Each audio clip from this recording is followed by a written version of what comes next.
दीपक गोलब sir जी। हाँ sir. हाँ ठीक है, शुरू करूया सर। हो चालेल चालेल. गोलब सर नमस्कार. नमस्कार नमस्कार सर. नमस्कार.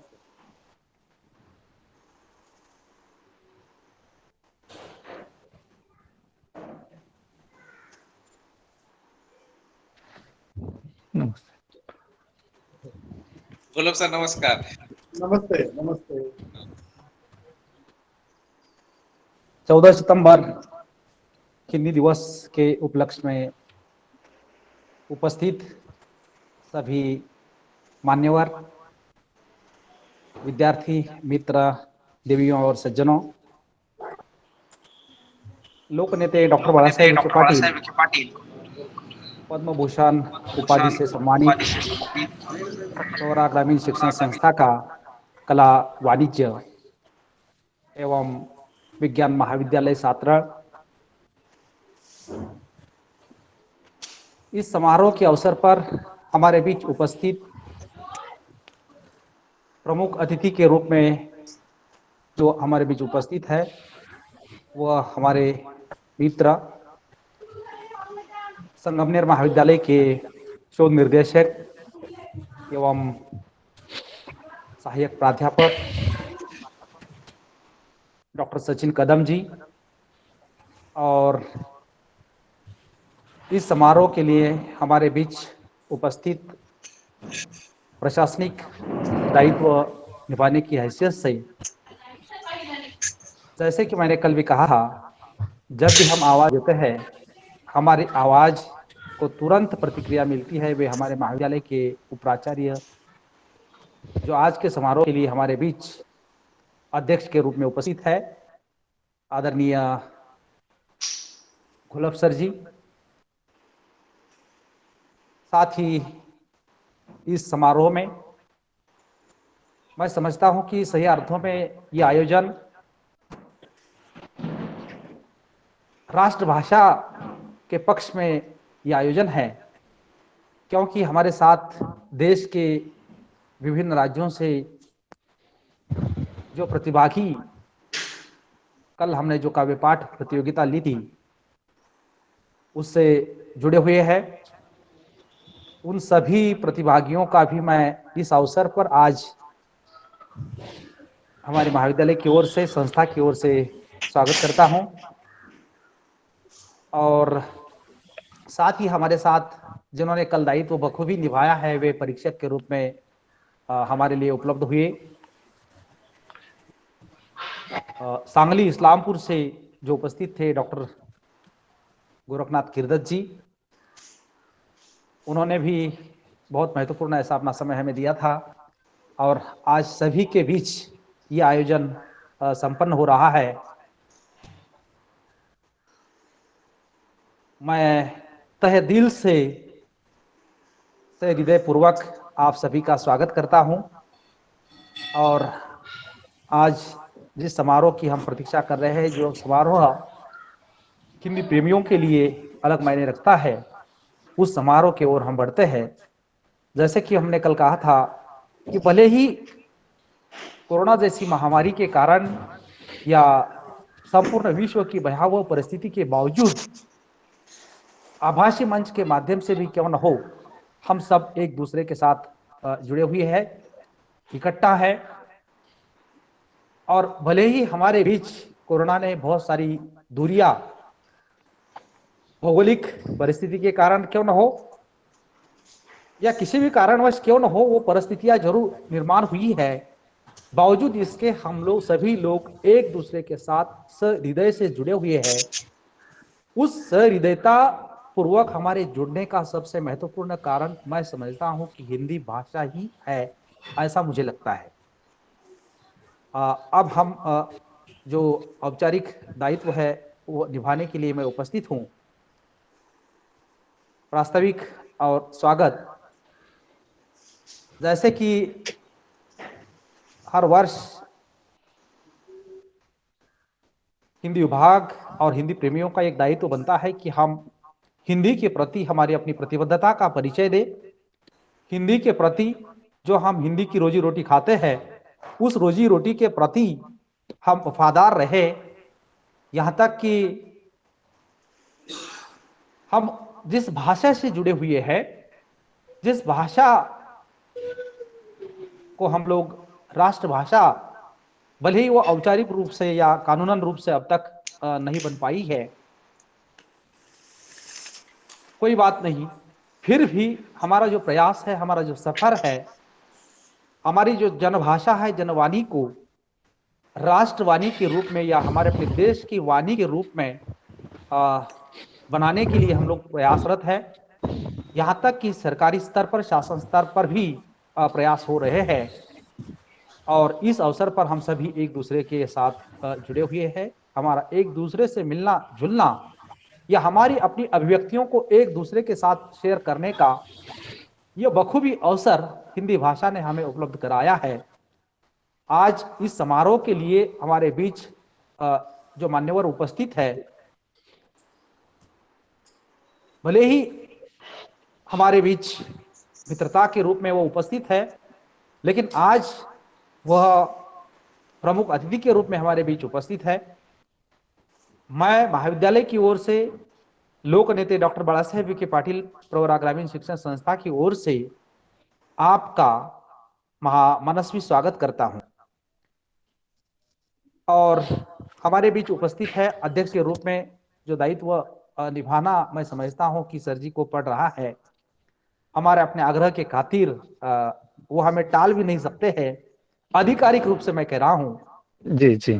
तो आपका भी सर मैं मनस्वी स्वागत करता हूं और अगले जो सूत्र है उसका दायित्व क्या है कि जैसे कि कोरोना की परिस्थिति है और उसके चलते वह दायित्व भी हमें ही निभाना है।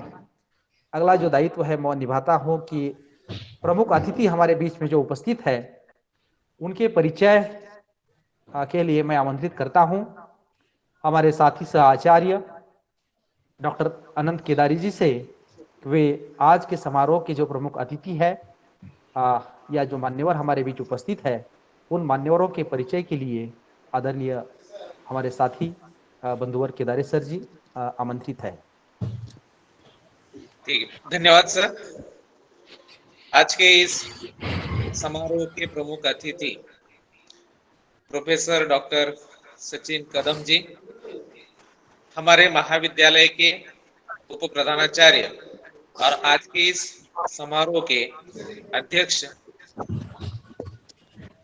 डॉक्टर डीएन घोलप जी, जिन्हें हाल ही में उत्कृष्ट उपराचार्य का पुरस्कार प्राप्त हुआ है। सबसे पहले तो मैं सबको हिंदी दिवस की हार्दिक शुभकामनाएं देता हूं और हमारे जो उप प्रधानाचार्य हैं पुरस्कार हेतु उनका मैं हार्दिक अभिनंदन करता हूं। अभिनंदन सर जी। जी सर। और अतिथि परिचय की ओर मैं बढ़ता हूं। आज हमारे बीच में प्रोफेसर डॉक्टर सचिन कदम जी उपस्थित हुए हैं, जो कि सहायक प्राध्यापक है और शोध निर्देशक है हिंदी विभाग में। मालपानी महाविद्यालय संगमनेर में वे 2011 से अपनी सेवाएं दे रहे हैं और वहां पर वे कार्यरत हैं। लगभग 2011 से ही वे राष्ट्रीय सेवा योजना के कार्यक्रम अधिकारी हैं और राष्ट्रीय सेवा योजना के कार्यक्रम अधिकारी के रूप में कार्य करते हुए उन्हें सावित्रीबाई फुले पुणे विश्वविद्यालय द्वारा उत्कृष्ट समन्वयक या फिर कार्यक्रम अधिकारी का खिताब भी या फिर पुरस्कार भी उन्हें प्राप्त हुआ है। लेखन, प्रकाशन, अध्ययन, अध्यापन, अनुसंधान आदि विषयों में वे रुचि रखते हैं।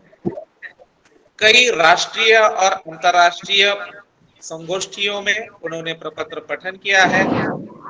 यूजीसी केयर लिस्टेड पत्रिकाएं हैं उनमें उन्होंने अपने मौलिक शोधालेख प्रकाशित किए हैं। उन्होंने एक समीक्षा ग्रंथ का प्रकाशन भी किया है जिसका शीर्षक है भारतीय काव्य शास्त्र तथा आलोचना। इसके साथ ही वे संगमनेर महाविद्यालय का जो वार्षिक अंक है अर्घ्य, उसके वे संपादक रह चुके हैं और संपादक के रहते हुए उन्हें 2016-17 में सावित्रीबाई फुले पुणे विश्वविद्यालय द्वारा अर्घ्य इस वार्षिक अंक को उत्कृष्ट अंक के रूप में प्रथम पुरस्कार प्राप्त हुआ है।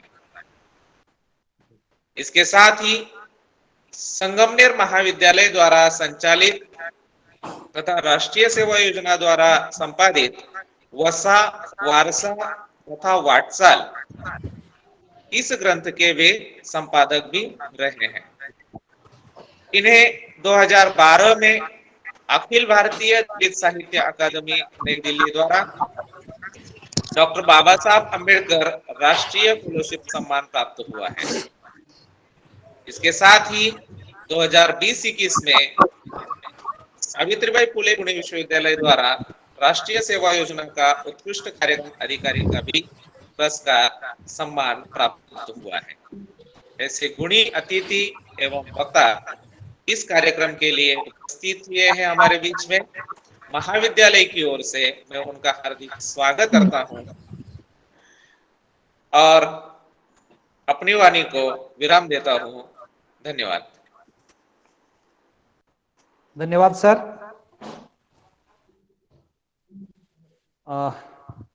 इसके बाद मैं आमंत्रित करता हूं, आज जैसे कि हमने अभी कहा था कि भले ही हम लोग इस आपदाजनक स्थितियों से गुजर रहे हैं, बावजूद इसके हमारे अपने जो छात्र हैं वह भी इस खुले मंच पर उपस्थित होना चाहते हैं, वो अपनी इच्छा के अनुरूप प्रस्तुत हो रहे हैं।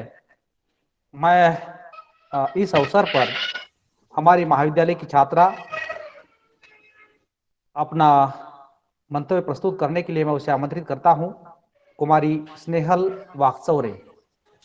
कुमारी स्नेहल वाक्चौरे, आप अपने विचार प्रस्तुत करने के लिए आमंत्रित है। Snehal Wakchaure. Yes sir. Yes sir. Please. Yes yes, बोलिए प्लीज। हो सर। यहाँ मौजूद सभी सम्मानीय माननीय अतिथिगण को मेरा प्रणाम। मैं स्नेहल वाक्चौरे, हिंदी दिवस पर मुझे यह अवसर देकर मैं धन्य हो गई और मैं अंतर्राष्ट्रीय भाषा के रूप में हिंदी की क्षमता इस विषय पर बोलने वाली हूँ। हिंदी में एक अंतर्राष्ट्रीय भाषा होने की पूर्ण क्षमता है।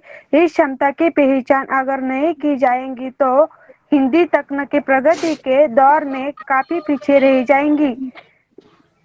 हिंदी भाषा भाषाई समुदाय विशाल है, किंतु उसे अपनी विशालता का अनुमान होती ही नहीं। हनुमान की तरह उसे स्मरण करना पड़ता है कि तुम्हारे भीतर असीम शक्ति है। हिंदी भाषी जन की सबसे बड़ी दुर्बलता यही है कि वह स्वाधीन होने के बाद धीरे धीरे आत्मविश्वास खो बैठा है। उसे अपनी संस्कृति और अपनी भाषा में कुछ संकोच होने लगा है।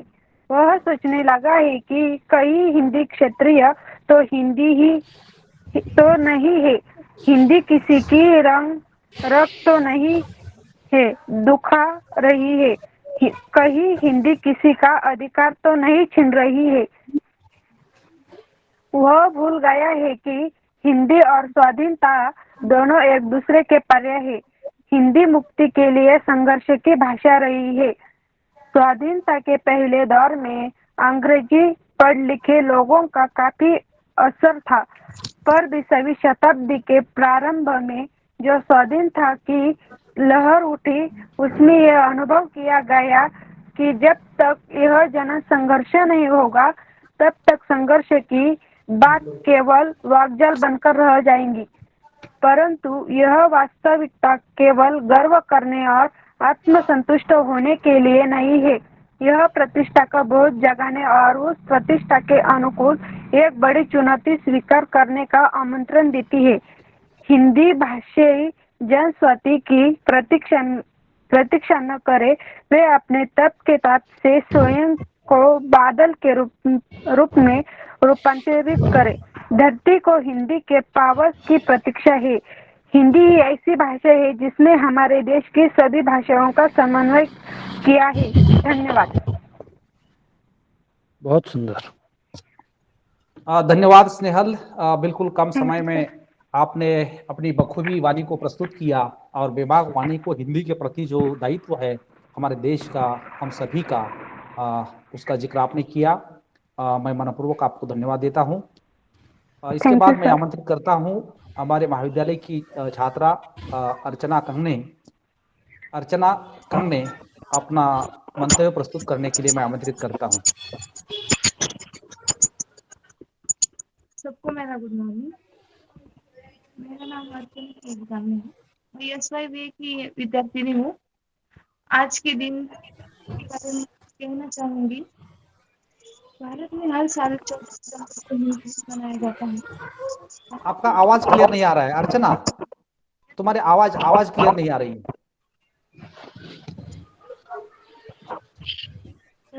आवाज आ रही है? हाँ, थोड़ा सा ऊंची आवाज में। Okay please. सबको मेरा गुड मॉर्निंग। मेरा नाम अर्चना शिवाजी कांगने है। मैं SYBA की विद्यार्थिनी हूँ। आज के हिंदी दिन के बारे में मैं कुछ कहना चाहूंगी।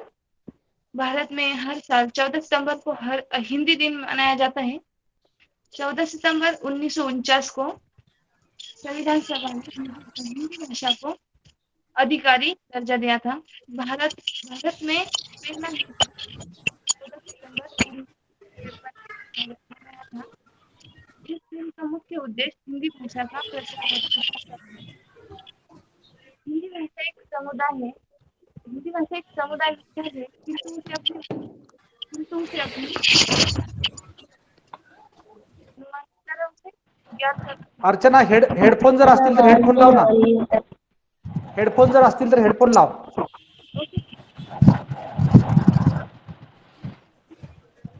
हाँ प्लीज बोलिए।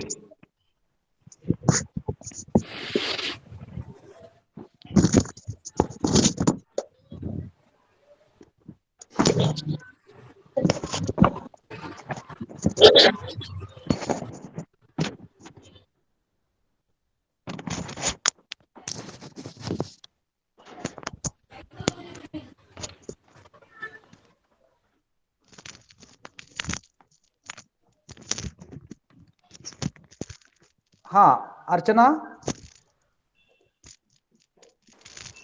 सर नेटवर्क की दिक्कत है शायद, वो नहीं जुड़ पाएंगे, आवाज नहीं पहुंचेगी। हाँ अर्चना, आवाज आ रही है? हाँ सर। हाँ ठीक है, बोलिए प्लीज। Sir start. हाँ ठीक है, ओके प्लीज। पहले से स्टार्ट करो।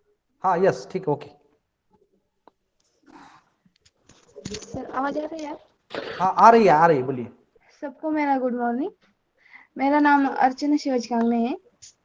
मैं SYBA की छात्रा हूँ। आज के हिंदी दिन के बारे में मैं कुछ कहना चाहूंगी। भारत में हर साल 14 सितंबर को यह दिन मनाया जाता है। 14 सितंबर 1949 को हिंदी दिन मनाया जाता है। 14 सितंबर 1953 में यह हिंदी 1 मिनट है सर मैं कैमरा बंद करके बोल सकती हूँ? हाँ बोलिए, कोई बात नहीं, प्लीज बोलिए। 14 सितंबर 1949 में संविधान सभा ने हिंदी भाषा को आधिकारिक दर्जा दिया था। भारत में पहला हिंदी दिवस 14 सितंबर 1953 में मनाया था। इस दिन का मुख्य उद्देश्य यही था कि हिंदी भाषा का प्रचार और प्रसार करना था। हिंदी भाषा एक समुदाय विशाल है, किंतु उसे अपनी विशालता का अनुमान ही नहीं है। हनुमान की तरह उसे ज्ञात करना पड़ता है। तुम्हारे भीतर असीम शक्ति है। हिंदी भाषा की जन की सबसे बड़ी दुर्बलता है कि वह धीरे धीरे आत्मविश्वास खो बैठता है। वह सोचता है हिंदी दिन किसी का अधिकार तो नहीं छीन रही है। वह भूल गया है कि हिंदी मुक्ति के लिए संघर्ष की भाषा बनी है। हिंदी ही एक ऐसी भाषा है जिसमें हमारे देश की सभी भाषाओं का समन्वय है। हिंदी विश्व की प्राचीन भाषा होने के साथ साथ भारत की राष्ट्रभाषा भी है। जन जन की भाषा है हिंदी, भारत की आशा है हिंदी। जन जन की भाषा है हिंदी, भारत की आशा है हिंदी। जिसने पूरे देश को जोड़े रखा है वो मजबूत धागा है हिंदी, वो मजबूत धागा है हिंदी। सबसे प्यारी सबसे न्यारी हिंदी है राष्ट्रभाषा हमारी। मेरी हिंदी मेरी शान। अपनी वाणी को विराम देते हुए मैं धन्यवाद कहना चाहूंगी। बहुत अच्छे भैया, बहुत अच्छे। अच्छा। Thank you sir. बहुत अच्छा। आपने अपना मंतव्य प्रस्तुत किया और हिंदी का जो व्यापक परिदृश्य है, हिंदी का जो बहुआयामी पक्ष है, उस पक्ष को उद्घाटित किया कि हिंदी किस प्रकार से दिलों को जोड़ती है, कैसे उसकी अपनी प्राचीन समय से उसकी अहमियत रही है, इसका आपने जिक्र किया। इसके बाद मैं आमंत्रित करता हूं, हमारे बीच उपस्थित है बीएड के छात्र डॉक्टर पनिका जी। डॉक्टर पनिका जी, जैसे कि आपने कहा था कि आपको बात करनी है तो आपको 2 मिनट के लिए समय दिया जाता है। डॉक्टर पनिका जी। हाँ, सभी को प्रणाम।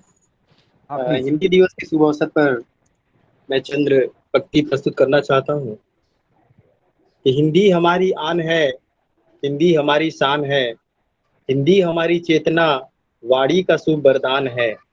हिंदी हमारी वर्तनी, हिंदी हमारा व्याकरण, हिंदी हमारी संस्कृति, हिंदी हमारा आचरण। हिंदी हमारी वेदना, हिंदी हमारा गान है, हिंदी हमारी आत्मा है, भावना का साज है। हिंदी हमारे देश की हर तोतली आवाज है, हिंदी हमारी अस्मिता, हिंदी हमारा मान है। हिंदी निराला प्रेमचंद्र की लेखनी का गान है, हिंदी में बच्चन पंत दिनकर का मधुर संगीत है। हिंदी में तुलसी सुर मीरा जायसी की तान है, जब तक गगन में चांद सूरज की लगी बिंदी रहे, तब तक वतन की राष्ट्रभाषा ये अमर हिंदी रहे। हिंदी हमारा शब्द स्वर व्यंजन अमिट पहचान है, हिंदी हमारी चेतना, वाणी का शुभ वरदान है। हिंदी के अपने अस्मिता, अपने स्थान को प्राप्त करने के लिए न सिर्फ छात्रों को बल्कि शिक्षकों को भी प्रयास करना चाहिए।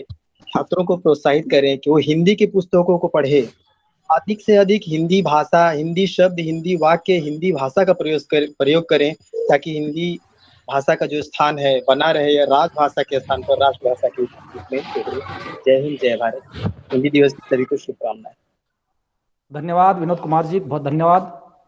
इसके बाद मैं आमंत्रित करता हूं, आज के समारोह के प्रमुख अतिथि के रूप में हमारे बीच उपस्थित है संगमनेर महाविद्यालय संगमनेर के सहायक प्राध्यापक तथा शोध निर्देशक बंधुवर डॉक्टर सचिन कदम जी। मैं सचिन कदम जी से अनुरोध करता हूं कि वे अपने विचारों से छात्रों को तथा सभी हिंदी प्रेमियों को अवगत कराने का कष्ट करें। Sir please. सर मेरी आवाज आ रही है? हाँ बिल्कुल ठीक है। लोकनेते डॉक्टर बाला साहेब विखे पाटिल प्रवरा ग्रामीण शिक्षण संस्था का कला वाणिज्य एवं विज्ञान महाविद्यालय सात्रल द्वारा आयोजित हिंदी दिवस के उपलक्ष्य पर वेब मंच पर महाविद्यालय के उप प्रधानाचार्य डॉक्टर दीपक जी घोलप, हिंदी विभाग के विभागाध्यक्ष तथा हमारे मित्र मार्गदर्शक भाऊसाहेब नवले जी, साथ ही जिन्होंने मेरा विस्तृत परिचय यहाँ पर दिया वो हमारे भाई डॉक्टर अनंत केदारे जी, साथ ही इस समारोह के लिए जो विभाग के द्वारा काव्य पाठ का आयोजन किया गया था, वह काव्य पाठ के लिए जो प्रतिभागी यहाँ पर उपस्थित है, वह सभी प्रतिभागी विद्यार्थी मित्र और आज इस हिंदी दिवस को जिन्होंने हिंदी अभिव्यक्ति दिन बनाया वह छात्र स्नेहल और अर्चना, इन दोनों का मैं अभिनंदन करता हूं कि उन्होंने बहुत अच्छी, और साथ में यहाँ पर एक मित्र डॉक्टर जुड़े हुए हैं, विनोद जी है ना? हाँ बराबर जी। उन सभी का मैं हार्दिक अभिनंदन करता हूं कि आज हिंदी दिवस के उपलक्ष्य पर आपने जो है हिंदी दिवस को हिंदी अभिव्यक्ति दिन बना दिया, और यही अपेक्षित है, हम हिंदी दिवस को हिंदी अभिव्यक्ति दिन बनाएं। सबसे पहले मैं डॉक्टर उप प्रधानाचार्य दीपक घोलप जी का अभिनंदन करता हूं कि उन्हें जो है उत्कृष्ट उप प्रधानाचार्य पुरस्कार से जो है सम्मानित किया गया। धन्यवाद सर, थैंक यू। ओके। और मेरे सामने आज मैं आपके सामने संवाद करने के लिए आया हूं। मैं कोई विद्वान या कोई और आपको जो है मार्गदर्शन करने के लिए, वो तो करूंगा ही, लेकिन मुझे जो है सबसे अच्छा जो लगेगा वो आपसे संवाद करना, और इसीलिए मैं आपके सामने आया हूं। देखिएगा कि हर वर्ष जो है भारतवर्ष में 14 सितंबर हिंदी दिवस मनाया जाता है। मेरा कुछ सवाल यह है छात्रों से सवाल है कि प्रति वर्ष भारत देश में हिंदी दिवस क्यों मनाया जाता है? क्या लगता है आपको?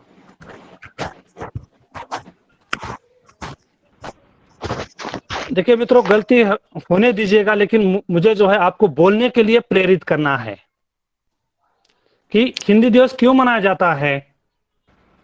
सर हम बोले सर? हाँ बोलिए।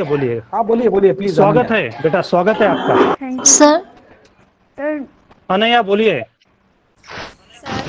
सर जैसा कि हम सभी जानते हैं कि 10 जनवरी 1975 में नागपुर में प्रथम विश्व हिंदी दिवस का आयोजन हिंदी को विश्व में प्रचारित व प्रसारित करने के उद्देश्य से किया गया था। जी, और कोई छात्रा? जी सर, सर। जैसा कि हम जानते हैं कि 14 सितंबर 1949 को हमारे भारतीय संविधान में राजभाषी स्तर पर हिंदी दिवस मनाया जाता है। ओके। ये आप हिंदी भाषी हो, इसलिए थोड़ा जो है मराठी भाषी जो छात्र है उनसे जो है मैं अपेक्षा करता हूं कि वो उत्तर दे।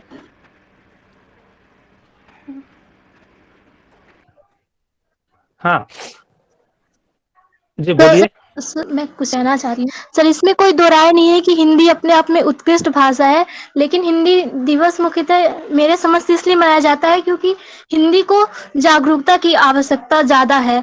लोगों में हिंदी के प्रति सम्मान और विश्वास रखना जरूरी है, क्योंकि लोग अगर कोई अंग्रेजी बोलता है, लोग उसको समझते हैं कि वो ज्यादा पढ़ा लिखा है या उसी तरफ ज्यादा आकर्षित होते हैं, और इस वजह से युवाओं में और आज की पीढ़ी में ये देखा जा रहा है कि लोग हिंदी को लेकर इसीलिए जी कमी बहुत अच्छा है, जिस वजह से वो अंग्रेजी को ज्यादा प्राथमिकता देते हैं। जी हाँ सर हरिशंकर जी की एक पंक्ति है, अंग्रेजी पढ़ के जदवी सब गुण हो प्रवीण, पैंज भाषा ज्ञान के रहत हीन के हीन। यानी अंग्रेजी जैसी विदेशी भाषाओं में प्राप्त शिक्षा से आप प्रवीण तो हो जाओगे, किंतु सांस्कृतिक एवं व्यवहारिक दृष्टिकोण से हीन हो जाओगे। ओके बेटा, बहुत अच्छे। देखिए मित्रों, आज हिंदी दिवस इसलिए मनाया जा रहा है कि 26 हम सभी को, आप लोगों को पता है कि 26 जनवरी 1950 को भारतीय संविधान लागू हुआ, और संविधान के अनुच्छेद 343 के उपबंध 1 के तहत देवनागरी लिपि में लिखी जाने वाली हिंदी को भारतीय संघ की राजभाषा के रूप में दर्जा मिला, है ना, राजभाषा के रूप में जो है उसे स्थान मिला। और इसीलिए भारतीय संविधान का सम्मान करने हेतु, भारतीय संविधान का सम्मान करने हेतु मित्रों हम लोग प्रति वर्ष 14 सितंबर को हिंदी दिवस मनाते हैं, हिंदी दिवस मनाते हैं। और इसलिए देखिए कि पूरे भारतवर्ष में कोई हिंदी दिवस मनाता है, कोई हिंदी सप्ताह मनाता है, कोई हिंदी पखवाड़े के रूप में जो है उसे जो है वह संपन्न दिवस मनाते हैं। लेकिन मैं एक बात यहां पर जिम्मेदारी के साथ कहना चाहता हूं कि हिंदी भारत की राष्ट्रभाषा नहीं है, हिंदी भारत की राष्ट्रभाषा नहीं है। और भारत विश्व में भारत एकमात्र ऐसा देश है कि जिसकी कोई राष्ट्रभाषा नहीं है, इसकी कोई राष्ट्रभाषा नहीं है।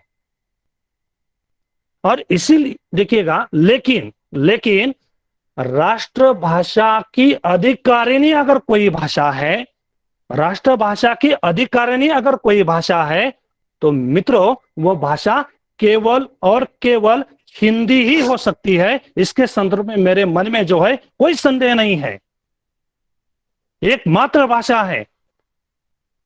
और इसीलिए देखिए, एक हृदय हो भारत जननी, एक हृदय हो भारत जननी, इस समग्र भारत वर्ष को जोड़ने का काम अगर कोई कर सकती है, या सेतु का कार्य अगर कोई कर सकती है, तो वह ताकत, वह क्षमता केवल और केवल हिंदी भाषा में है। आपको पता है कि भारत एकमात्र विश्व में भारत देश ऐसा है कि इसमें कितनी भाषाएं हैं, भाषा के संदर्भ में कितनी विविधता है। इतनी विविधता के बावजूद भारत को जोड़ने का काम जो है वह हिंदी करती है। और मित्रों, हिंदी ने कभी तोड़ने का काम नहीं किया है, हिंदी ने हमेशा जोड़ने का काम किया है। हिंदी हमेशा जोड़ती है। और इसीलिए हिंदी की वर्ण की व्यवस्था भी देखिएगा, हिंदी अ से शुरू होती है, ज्ञ तक आ जाती है। हिंदी भाषा अनाड़ी को ज्ञान के रूप में बदल देती है ना। अनाड़ी से शुरुआत होती है और ज्ञान बनाकर छोड़ती है। कुछ भाषाओं में देखिए कि वहां पर जो है एप्पल से शुरू होती है और जेड से जेब्रा बनाकर छोड़ती है ना। लेकिन हमें जो है भाषा को एक ज्ञान के स्रोत की दृष्टि से देखना है, भाषा का ज्ञान का भंडार के रूप में हमें देखना है। और भाषा के माध्यम से देखिए हमारे भाव, हमारे विचार हम व्यक्त करते हैं। और इसीलिए ऋग्वेद में देखिए भाषा को सर्वोत्तम ज्योति कहा गया है। सर्वोत्तम ज्योति क्यों कहा होगा? इसका कारण यह है कि भाषा रूपी ज्योति अंधकार रूपी अज्ञान को दूर करके वहां पर ज्ञान रूपी ज्योति जलाने का काम यह भाषा करती है। आज हमें जो है थोड़े राजनीति जो आज भाषा के क्षेत्र में आ गई है, उसे थोड़ा जागरूक होकर सोचना है। ये केवल अपनी राजनीति, सत्ता, कुर्सी बचाने के लिए जो है भाषा में इस प्रकार की राजनीति लाने का प्रयास कर रहे हैं। हमें जो है देखिएगा कि महाराष्ट्र में मातृभाषा मराठी, उसका मुझे गर्व है ही, वो मेरी मां है। लेकिन जिस हिंदी को मैं आज, जैसे हमारे विभागाध्यक्ष जी ने कहा कि रोजी रोटी वो हमारे पेट भरने का काम करती है, तो मराठी मेरी माँ है तो हिंदी मेरी मौसी है। और आपको पता है माँ और मौसी में जो है वो किस प्रकार का रिश्ता है। वही रिश्ता, वही नाता मेरे मराठी और हिंदी भाषा का है। मित्रों, आज हिंदी एक महावट वृक्ष के रूप में है। एक महावृक्ष की तरह है, एक महासागर की तरह है। और मुझे चिंता इस बात की हो रही है कि भारतीय संविधान की जो 8वीं अनुसूची है, जो हिंदी से जुड़े हुए वो सब जानते हैं, संविधान की जो 8वीं अनुसूची है वह हिंदी के विकास में कैंसर की तरह जो है वह कार्य कर रही है, कैंसर की तरह बनी हुई है। और ये 8वीं अनुसूची के अंतर्गत हिंदी को जो है बार बार कमजोर किया जा रहा है, कमजोर किया जा रहा है ना। और उस 8वीं अनुसूची में 38 भाषाएं सम्मिलित होने वाली है, और उनमें से एक विदेशी भाषा भी अंग्रेजी भी है। 38 भाषाओं में एक विदेशी भाषा अंग्रेजी भी है। मित्रों, जिस दिन अंग्रेजी भाषा भी इस सूची में वर्णित हो जाएगी तो भारत सरकार का दायित्व भी बन जाएगा कि वह अंग्रेजी का भी विकास करे, है ना। और इस 8वीं अनुसूची के बहाने मित्रों हिंदी की इस आभा की चमक को, है ना, आभा की चमक को जो है ढकने का प्रयास जो है इसके माध्यम से जो है मित्रों किया जाने लगा है ना। उसमें जो है एक छेद लगाने का काम हो रहा है। और मित्रों, जैसे आप लोगों को पता है कि हिंदी की प्रमुख 5 बोलियां और उसके अंतर्गत 18 उपबोलियां, ये हिंदी का वैभव है, हिंदी का वैभव है, हिंदी की संपन्नता है। आज हिंदी जो भाषा हमें विकसित रूप दिखाई देती है तो इन बोलियों और उपबोलियों का यह परिणाम है। देखिए 2004 में बिहार की मैथिली को भी जो है 8वीं सूची में वर्णित किया गया, है ना। और जो मैंने 38 भाषाएं 8 सूची में जो उनका मैंने संख्या बताई, 38 भाषाओं में 16 भाषाएं, मैं कहता हूं 16 भाषाएं हिंदी की क्षेत्रीय भाषाओं में से हैं, हिंदी की क्षेत्रीय भाषाओं में से, हिंदी की उपबोलियां हैं। और इसीलिए देखिएगा कि अगर इसी प्रकार हिंदी की उपबोलियां अगर उसमें आ जाएगी तो हिंदी, है ना, तो प्रश्न चिन्ह निर्माण होता है कि इन 16 भाषाओं में से 16 भाषा है, अगर इसी प्रकार हिमाचल की हिमाचली, बिहार की भोजपुरी, राजस्थान की राजस्थानी, हरियाणा की हरियाणवी, झारखंड की झारखंडी, अगर इसी प्रकार मित्रों उसमें वर्णित हो जाएगी तो मेरा प्रश्न यह है कि हिंदी बचेगी कहां ना, किसे राष्ट्रभाषा हम बनाना चाहते हैं। तो ये प्रश्न जो है मित्रों मेरे सामने जो है वहां पर स्पष्ट रूप में मुझे जो है वह दिखाई देता है। मित्रों एक किस्सा मैं आपको यहां पर बताना चाहूंगा गिरिजा कुमार माथुर और डॉक्टर रघुवीर साहिय जी के संदर्भ में। गिरिजा कुमार माथुर जी ने जो है साहित्य अमृत पत्रिका में एक अंक पढ़ने में आया तो उसमें लिखा एक प्रसंग, एक घटना कि जिस देश की कोई राष्ट्रभाषा नहीं होती है, बाहर के देश के लोग क्या सोचते हैं। फ्रेंच लोग सोचते हैं कि जिस देश के पास अपनी राष्ट्रभाषा नहीं है उन्हें वह जंगली कहते हैं।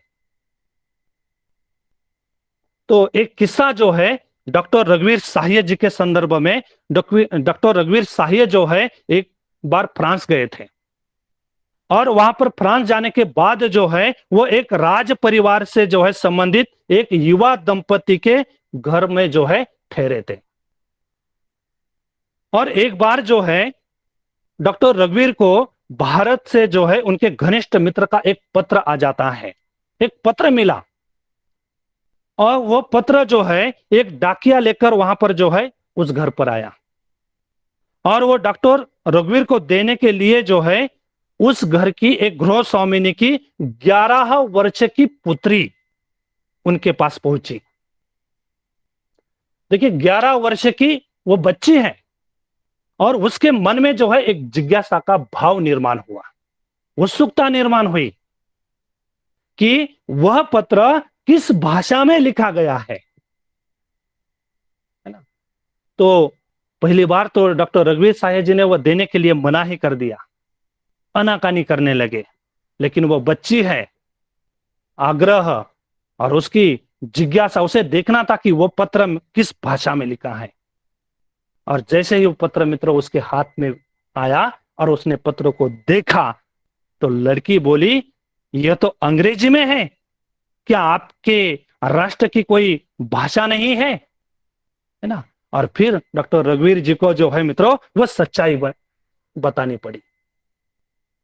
और उस दिन भोजन के समय सभी लोग जो है साथ साथ में जो है भोजन के लिए बैठे थे और एक मनहूस सन्नाटा जो है वहां पर छाया हुआ था। गृह स्वामी ने कहा कि डॉक्टर रघुवीर, मुझे बड़े दुख के साथ जो है कहना पड़ रहा है कि आगे से आप हमारे घर नहीं ठहर सकते, आगे से हमारे घर आप जो है नहीं ठहर सकते। लड़की के माँ ने बताया, है ना, लड़की ने माँ से बताया कि जिसकी कोई भाषा नहीं होती उसे फ्रेंच लोग जंगली कहते हैं।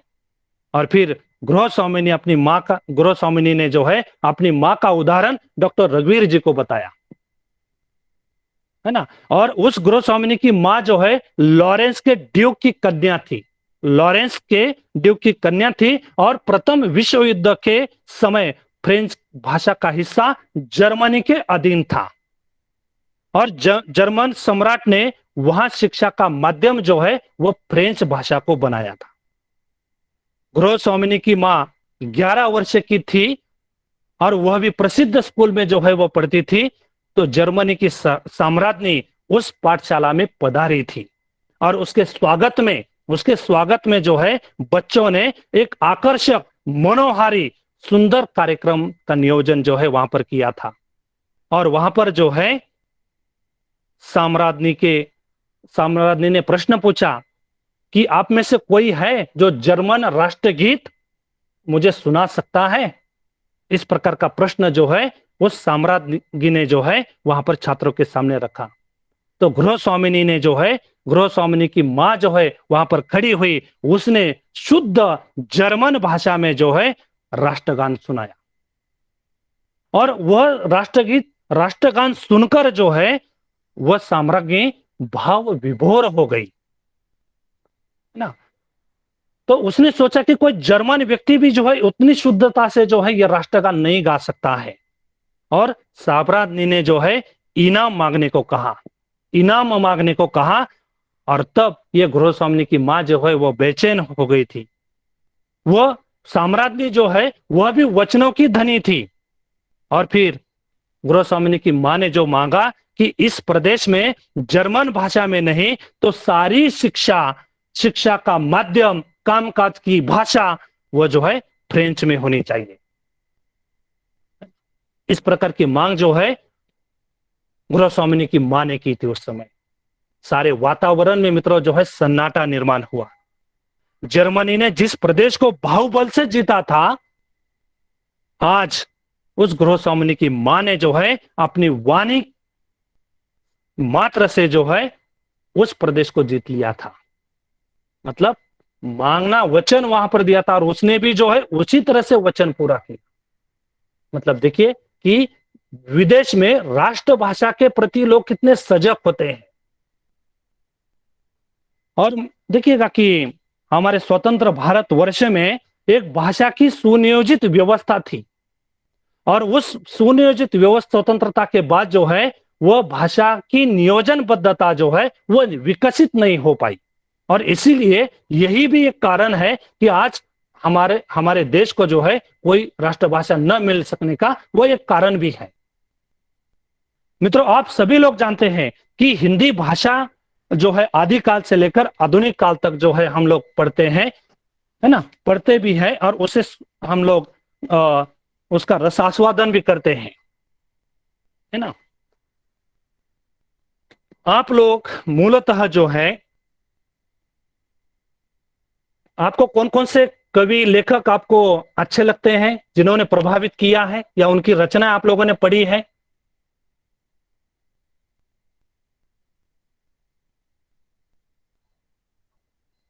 कोई है? बहुत साहब जी, समय कितना है? सर सर दुष्यंत कुमार जी की कई कविताएं मुझे अच्छी लगती हैं, जिन्हें जिन्हें कुमार विश्वास ने गाया है। अच्छा, बहुत साहब जी, समय कितना है मुझे बताइए, फिर उसके दृष्टि से मैं बोलता हूं। आपका आपका सर आपकी आवाज नहीं आ रही बहुत है। साहब जी, आपकी आवाज साउंड। एक 5-7 मिनट में निचोड़ ले लीजिए सर। ओके ओके, ठीक है ठीक है। तो देखिए, जैसे आप ही लोगों ने कहा कि वो दुष्यंत कुमार, वो तो है ही। मित्रों, हिंदी भाषा केवल केवल आज जो है प्रेमचंद की कहानियों की भाषा या कबीर के दोहों की भाषा नहीं रही है। आज जो है हिंदी भाषा में कई सारे रोजगार वहां पर उपलब्ध है ना। कंप्यूटर पर भी जो है बहुत सारा कार्य जो है आज हो रहा है।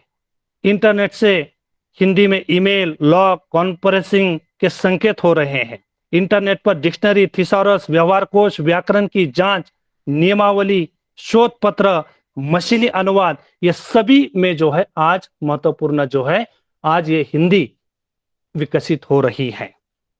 मित्रों, मीडिया के संदर्भ में अगर हम कहते हैं कि आज हिंदी को जीवित रखने का काम अगर किसी ने किया है तो वह है मीडिया ने, और उसका पूरा श्रेय जाता है फिल्मों को और धारावाहिक को। पूरे समग्र जगत में आज हिंदी फिल्में दिखाई जा रही है, देखी जा रही है ना। तो ये आज बड़ी मात्रा में जो है हिंदी फिल्में विदेशों में भी उसका बड़ा भारी बाजार जो है विदेशों में दिखाई देता है, और इसका पूरा श्रेय अगर जाता है तो वो है जनता को, है ना। हिंदी जन जन की भाषा है। 80% लोग आज हिंदी को जानते हैं, समझते हैं, लिखते हैं, और इसीलिए सोनिया गांधी से लेकर कैटरीना कैफ तक को जो है हिंदी सीखनी और बोलनी पड़ी है। एकता कपूर की सीरियल मुझे यहां पर याद आती है, घर घर की कहानी। मित्रों, एकता कपूर ने ये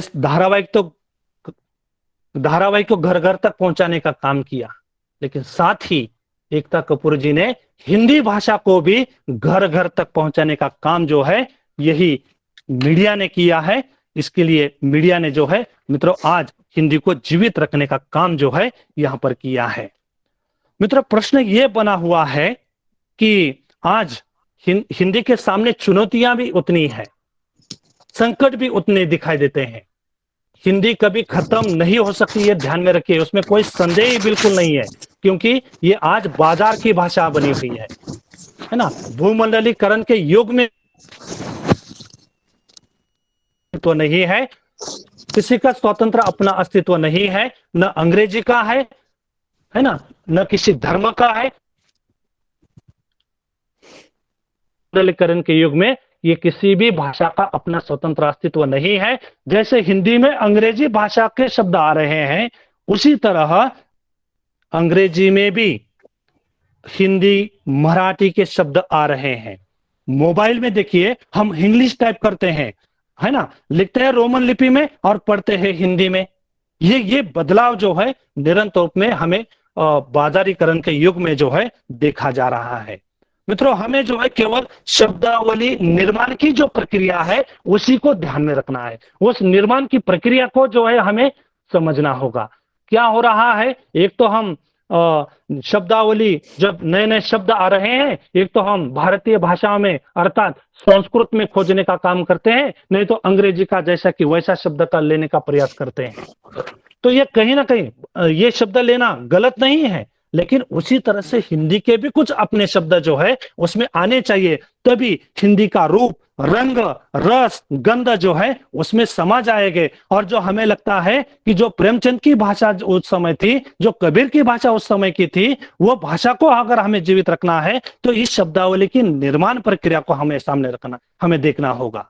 और इसीलिए देखिएगा कि आज मान लीजिएगा कि कुछ शब्द ऐसे जो है कि निर्माण हो रहे हैं, कैसे कठिन है देखिएगा। माचिस शब्द है, माचिस, तो देखिए उसके लिए क्या शब्द मिलता है, झटाझट, रगड़ गस, अग्नि उत्पादन यंत्र।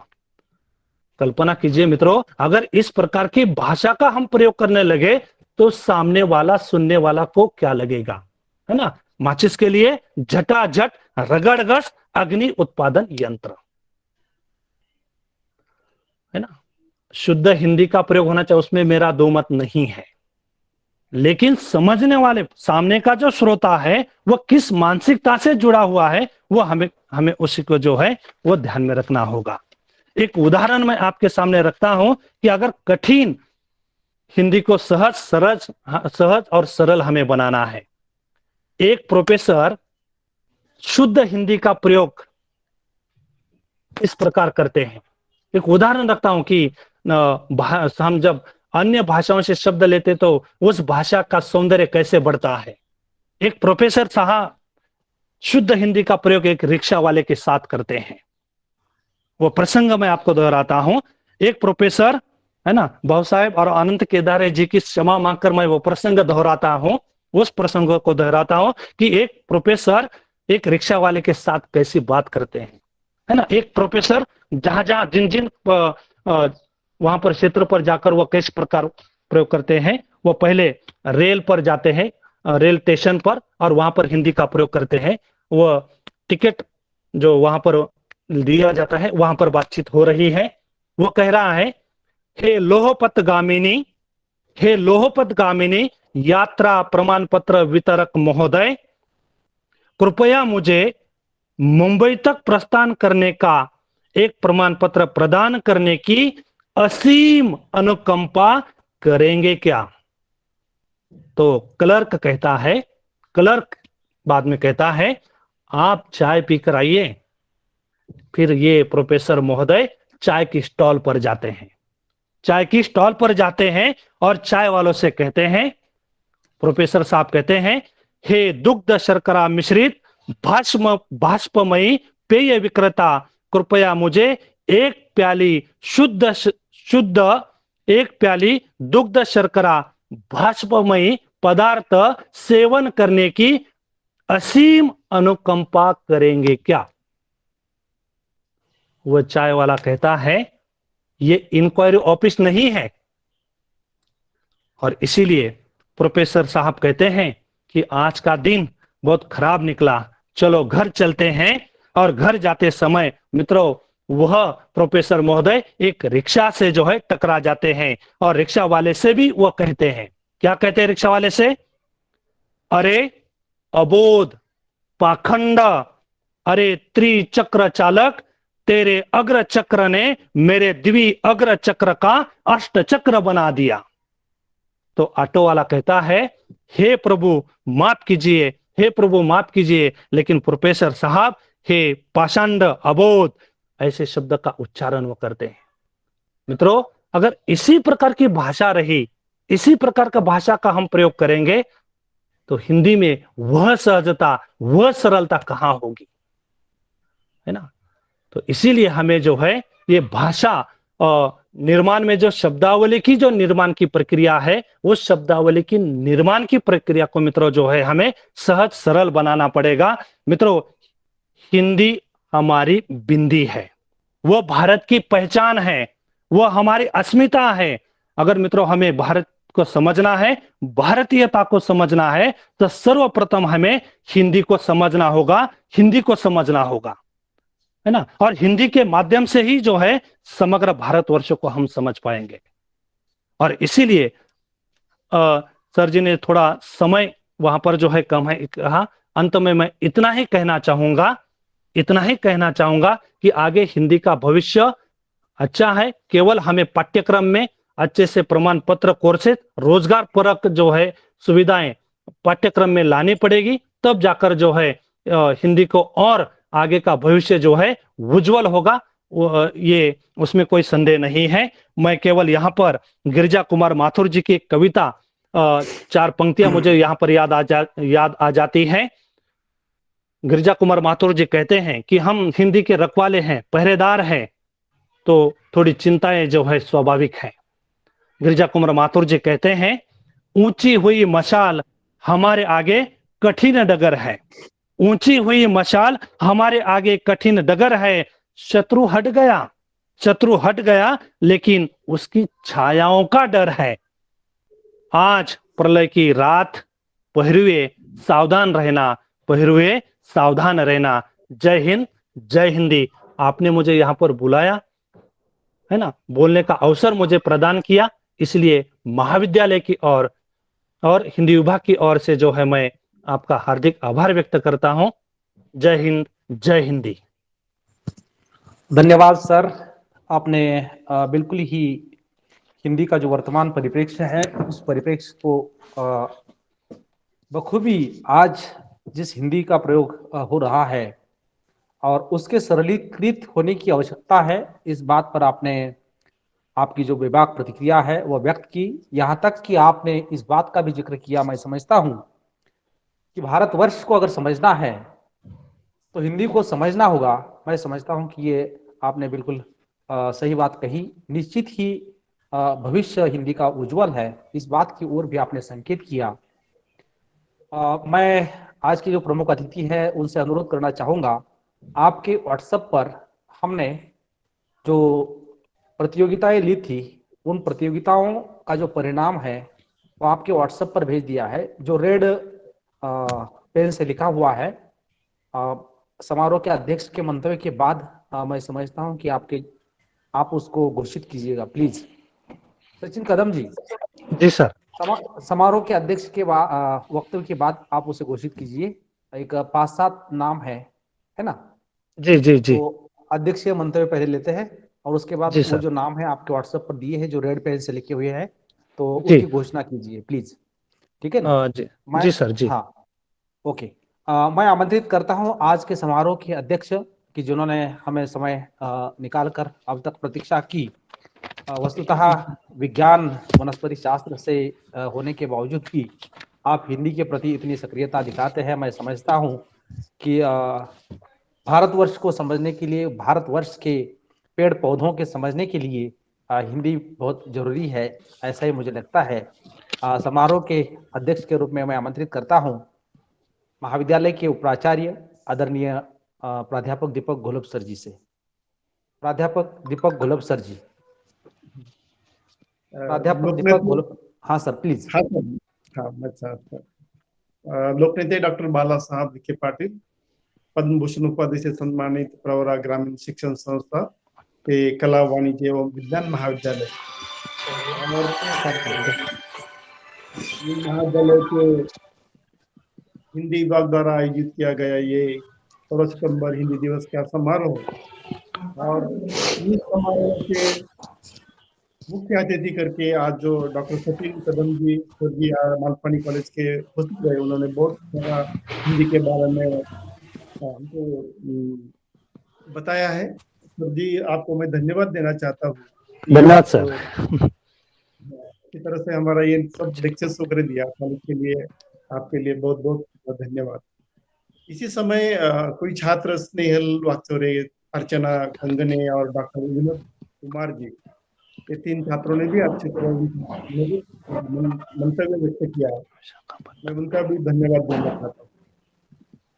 महाविद्यालय में बहुत सारे विभाग हमारे यहाँ कार्यरत हैं, लेकिन इस महाविद्यालय के हिंदी विभाग एक ऐसा विभाग है कि जहाँ के जो विभाग अध्यक्ष है डॉक्टर बोसर नवली जी और उनके सब सह आचार्य जी डॉक्टर आनंद केदारी जी।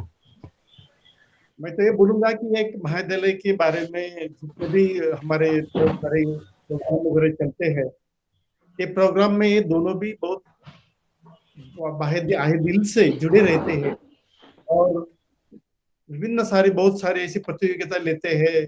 अभी तो पिछले हफ्ते में एक अंतर्राष्ट्रीय संगोष्ठी का आयोजन किया गया, वो भी बहुत अच्छी तरह से उन्होंने आयोजन किया। मैं तो हिंदी में बहुत विज्ञान क्षेत्र में काम करता हूँ, वो भी ये इतना अच्छा आयोजन करके डिपार्टमेंट में, विभाग ने ये एक कॉलेज के इतिहास में एक अच्छा काम ये दोनों हिंदी के आचार्य जब लोग सब करते हैं।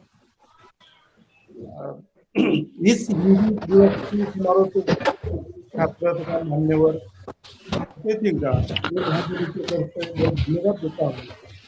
मैं हिंदी विभाग का अभिनंदन करता हूँ कि उन्होंने राज्य स्तरीय काव्य वाचन प्रतियोगिता और आज का ये समारोह जो रखा, इस समारोह के बारे में उनका मैं धन्यवाद देना चाहता हूँ। और इस समारोह के लिए, इस प्रोग्राम के लिए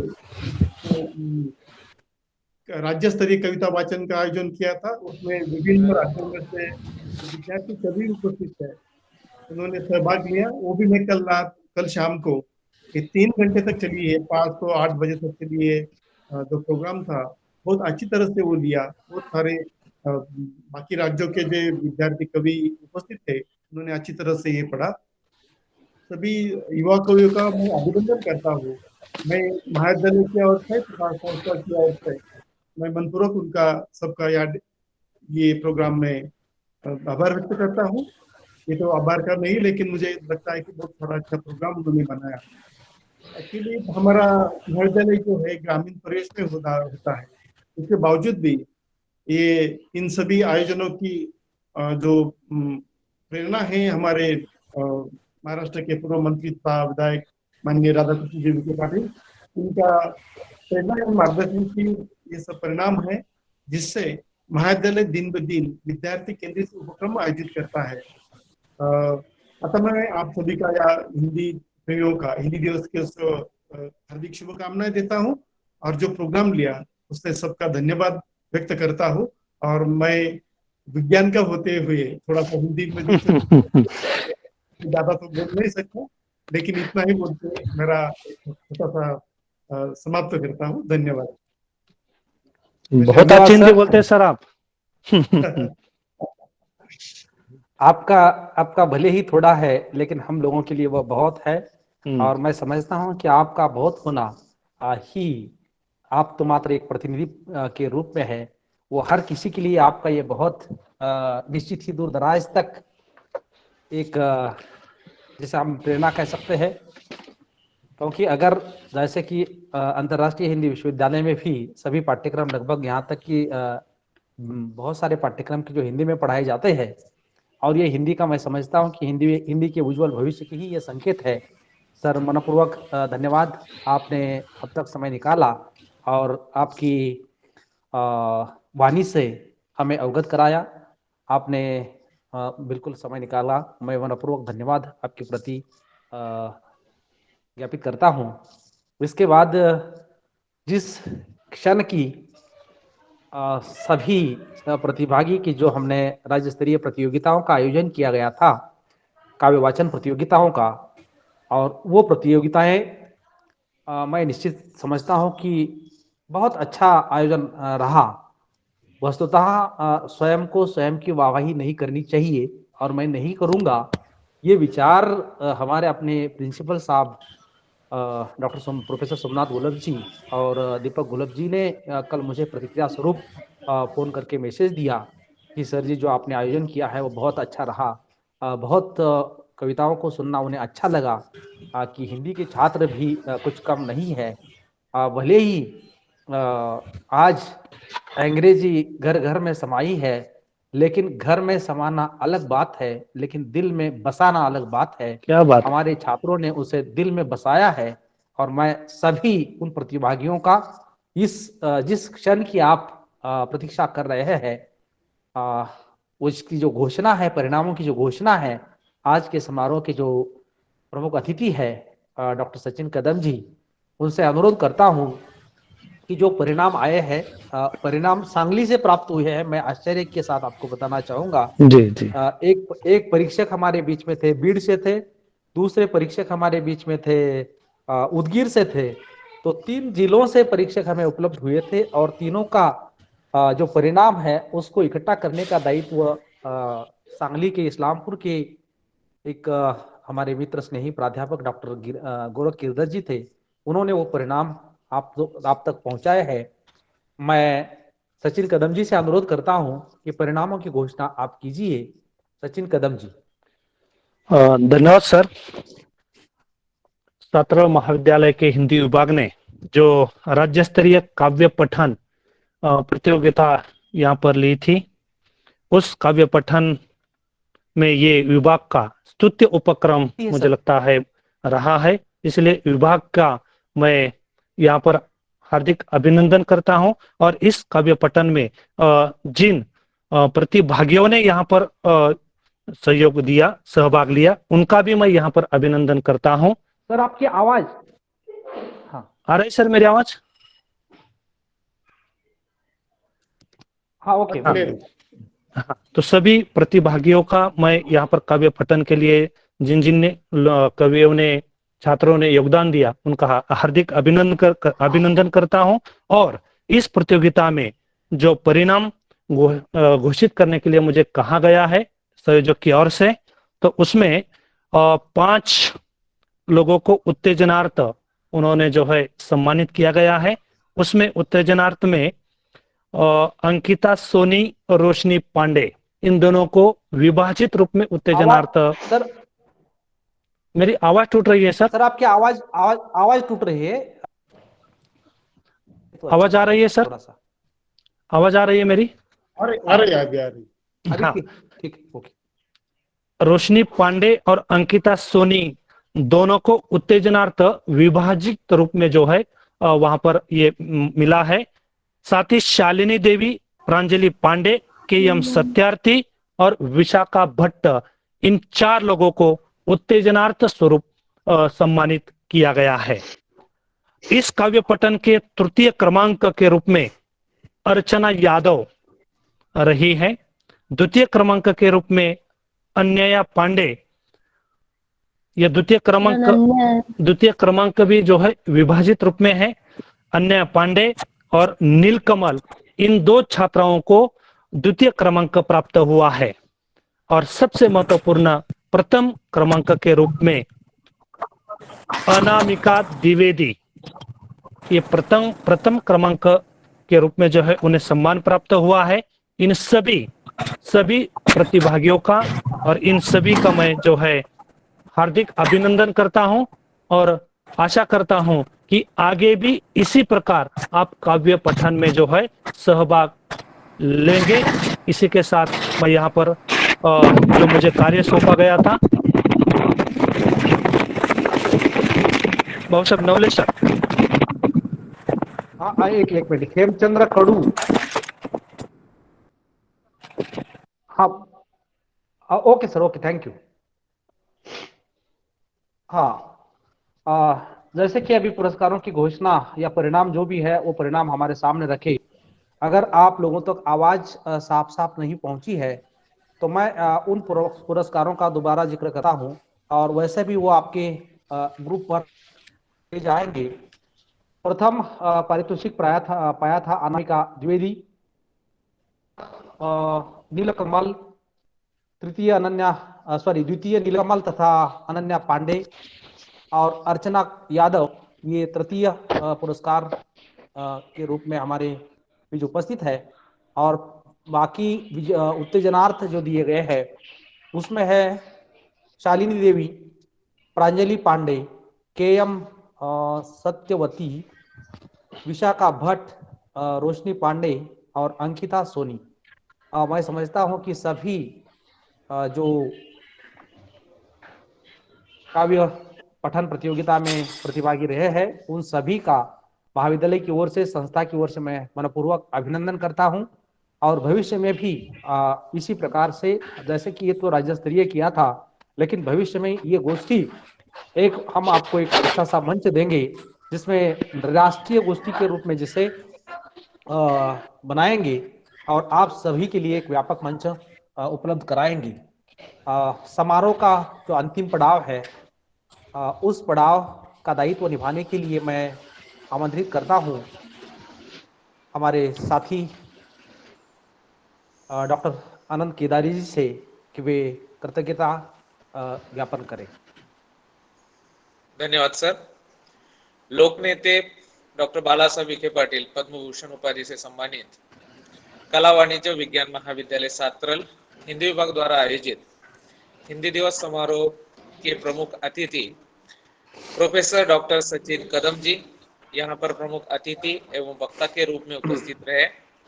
उन्होंने हिंदी की वर्तमान दशा दिशा और हिंदी का भविष्य इसके बारे में भी अपने विचार प्रस्तुत किए।